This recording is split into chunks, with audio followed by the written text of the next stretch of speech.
You guys, it's that time of year again. We are now well and truly on the countdown to Christmas. Yes, with less than 2 weeks to go, I'm sure lots of us are getting super excited for some quality time with our family, some great Christmas food, and lots of Christmas traditions. And since this is my third Christmas since I moved here to Sweden, and also because this is my first Christmas since making a YouTube channel, I thought it'd be fun today to dig into some of my favourite Christmas traditions that I picked up here in Sweden. And I decided if I was going to be channeling Swedish Christmas today, I needed a backdrop fit for the occasion. So as you'll see all around me today, there's lots of different bits and pieces that might look familiar to my Swedish viewers out there. You've got to let me know what you think down in the comments section below. So yes, today I thought I'd dig into 5 of my favourite Swedish Christmas traditions. And for those of you at home wondering if I'm really up to the challenge, well, this is my third Christmas season here in Sweden, and last year I actually spent my first actual Christmas in Sweden instead of back home in the UK. So I feel like I've got lots of different experiences to draw on, but I'm excited to see if you guys agree with my top 5, or if there are other Christmas traditions here in Sweden that you think really make the occasion and you could not do without. So with that said, let's jump into my top 5 Swedish Christmas traditions, and make sure you guys let me know at the end if you agree or not.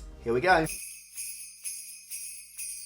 And kicking us off at the first place on my list today is the one and only thing that I think of every time you say the words Swedish Christmas. Rödbet salad. And I'm sure that this one won't come as a shock to those of you that have watched a few of my videos, because I've talked about rödbet salad or beetroot salad before. It's this very special kind of salad that I have here in Sweden, of course based in beetroot, and it's particularly common at this time of the year. You can of course buy it any time, but it's very normal that you see it on the Yule board as part of the kind of Christmas dinner that I have here in Sweden, and it is just divine. Now if you've not tried Swedish rödbet salad for yourself, I can understand that you might be a little bit baffled by this point, because how could a salad possibly remind me of Christmas? But let me tell you what, do not knock it until you try it. There is something about this that's just completely synonymous with the Christmas season. As I say, it's something you're going to see more and more throughout the shops and in all the restaurants in the run up to the Christmas season. And it's just one of those things that brings back warm and cozy memories. I'd love to be able to show you what I'm talking about in the flesh instead of with pictures, but I've actually just finished polishing off another tub of rödbet salad. It doesn't last very long in my house, so it's just not something that I've got on hand to show you. And whilst we're on the topic of Swedish Christmas foods, the second thing on my list today is julskinka, and I'm pretty convinced that lots of you will already be familiar with julskinka, especially if you spend a lot of time in IKEA in the run up to Christmas, because julskinka is the Swedish term for Christmas ham, and again it's one of those foods that gets served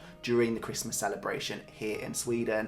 It's this uncooked, salt-cured ham that is just absolutely game-changing. Yes, you guys, if you're spending this Christmas season with a Swede, the chances are you will get very familiar with julskinka, because it's one of those dishes that you have loads and loads left over of, so the chances are you're going to be eating this all the way up until New Year. But I don't see that as a bad thing at all, because as I say, there is something just so cozy and so Christmassy about it. Can't really put my finger on what, but it's really well spiced, and then the season's really well done, and then you've got that salt on top as well. There's just something really special about it, and you cut it up into these huge chunks and lather it on top with lots of sweet mustard. And I have to tell you, I could just dig into this for lunch every day. And for those of you international viewers out there who are spending your first Christmas in Sweden or having your first Christmas Yule board this year, I can tell you that julskinka is definitely something you want to keep your eyes out for, especially if you're allergic or don't like fish, because there's a lot of fish in the Swedish Christmas tradition, but julskinka is a safe bet that you can go to time after time, fill up and really enjoy yourself. As I've said before, since moving here to Sweden, I really learned to enjoy lots of different fishes, but I know it's something that can be a little bit scary for some people. So as I say, julskinka is a great place to start because you know what you're getting and it does not disappoint. The third Swedish Christmas tradition that I've learned to absolutely love since I moved here is the julkalender. Julkalender literally translates to Christmas calendar, and it's something that's become a bit of a tradition here in Sweden. Every single year, the national broadcaster SVT create this story that they broadcast on TV and then one on radio too for all of the children, and the idea is that every single day in the lead up to Christmas, just like with a normal advent calendar, you get a new episode of the radio show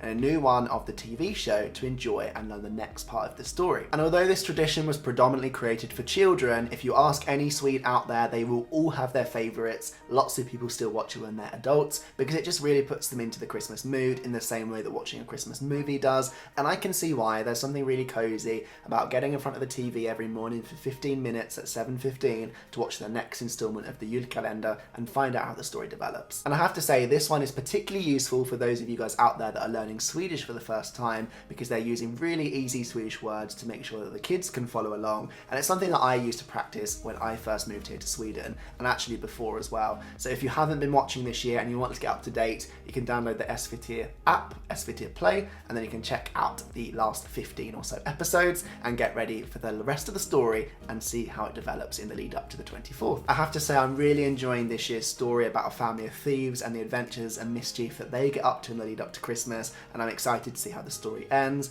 I don't feel like I actually have my own favourite yet, because as I say, I've only seen about 3 or 4 different variations, but I would love to hear from my Swedish viewers out there, what are the best and most classic Yule calendars that you think that those of us from the rest of the world need to be checking out. Share your favourites in the comment section down below, and who knows, maybe next year I will be getting cosy with the old classics of the Yule calendar as well as enjoying the new story. And whilst we're on the topic of things that Swedes do in the run up to Christmas to really get in that Christmas mood, the 4th thing on my list today, the Swedish Christmas traditions I absolutely love, is Advent fika. Now, no matter where you're from in the world, if you celebrate Christmas, you're probably familiar with the Christian tradition of Advent, which is basically the celebration of the 4 Sundays that lead up to the actual Christmas Day celebration. And here in Sweden, they still honour those 4 Sundays with lots of different celebrations and activities with the family to really get you in that Christmas cozy mood. Actually, if you look behind me, you will see the Advent use as an example of the candles that are used here in Sweden, that you light one every single Sunday in the lead up to Christmas.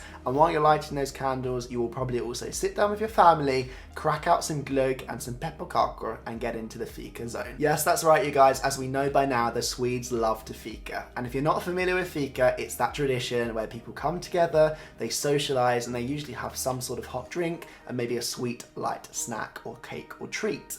And that's the same when it comes to the Advent season, except with some very special Christmas additions. And 2 of the most traditional ways to enjoy your Advent fika is with some glögg, which you warm up or prepare boiled, and of course some pepparkakor or gingerbread. And as we know by now, the Swedes love their fika, so you can guarantee that it won't just be pepparkakor that you're having during your Advent fika. They will probably be preparing all sorts of different Christmas treats for you to enjoy, one of which is the lucia, which is like a saffron bun, which has been shaped into like a figure of 8 style. It's almost like a cat, which is how it gets its name, lucia.